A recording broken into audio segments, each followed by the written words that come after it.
Siapa yang berusaha pasti berjaya. Itulah ungkapan peribahasa yang menarik untuk menggambarkan buku yang bakal dibicarakan oleh saya sebentar sahaja lagi. Hai, Assalamualaikum dan salam Malaysia Madani. Nama saya ialah Nur Irdina Harisa binti Muhammad Rahimi dan saya merupakan pelajar Sekolah Menengah Kebangsaan Taman Melati. Kod sekolah saya ialah WEA 0224. Buku yang bakal dibicarakan oleh saya pada hari ini bertajuk Hati Emas karya Nuraini Eslah. Sebelum kita memulakan bicara buku kita pada hari ini, moleklah terlebih dahulu jika kalian membuka mata kalian luas dan memperhatikan warna tudung saya dan warna kulit muka buku ini. Lihat, sama bukan? Warna putih di baju saya ini melambangkan kesucian Zahira binti Rosli, iaitu watak utama dalam kisah ini. Manakala warna merah ini pula menggambarkan kekuatan Zahira dalam mengejar mimpinya walau terlalu banyak ujian datang menimpa.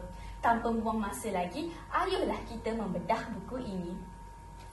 Zahira binti Rosli merupakan anak kedua daripada 3 adik-beradik. Sejak kecil lagi, Zahira dibesarkan oleh neneknya. Menginjak ke umurnya 15 tahun, Zahira diarahkan oleh bapanya untuk memasuki sekolah berasrama penuh. Walaupun separuh hati Zahira tidak rela, namun demi pelajaran yang tercinta, Zahira gagahkan diri juga.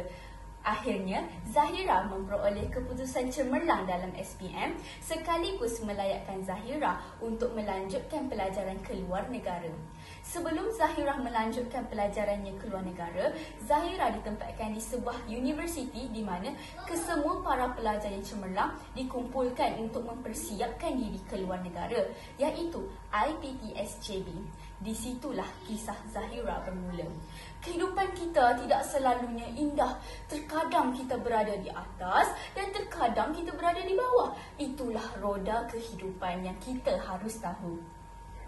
Begitulah apa yang Zahira lalui setelah mendapat tahu bahawa dia menghidap penyakit pembawa virus hepatitis B. Kehidupan Zahira berasa kelam. Zahira tidak mengerti mahu buat apa. Sepucuk surat diterima olehnya daripada Poliklinik Dr. Arifin. Zahira disahkan sebagai pembawa virus hepatitis B. Ya Allah, apa aku nak buat ini, ya Allah?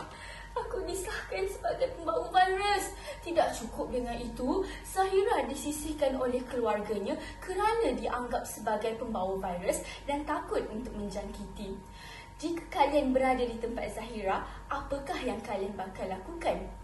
Namun, sesuai dengan nama Zahira yang bermaksud sinaran dan kilauan, Zahira tidak pernah mengenal erti putus asa.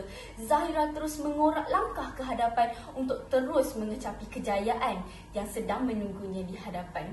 Pengajaran yang kita dapat daripada kisah ini ialah kita seharusnya tidak sesekali berputus asa, terutamanya dalam mengejar mimpi, kerana tiada mimpi yang mustahil. Walaupun kita ditimpa terlalu banyak ujian, namun jika hati ini berkehendak untuk mengejar mimpi itu, pasti kita akan gagahkan diri untuk mengejar mimpi tersebut. Sebagai seorang pelajar, kita wajar mencontohi sifat Zahira binti Rosli ini kerana sifatnya tidak mudah putus asa dalam pembelajaran walaupun disahkan sebagai pembawa virus hepatitis B.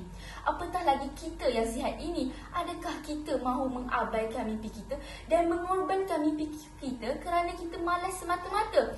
Tidakkah kita malu kepada Zahira binti Rosli? Kita wajar menjadikan dia sebagai contoh. Sekian saya.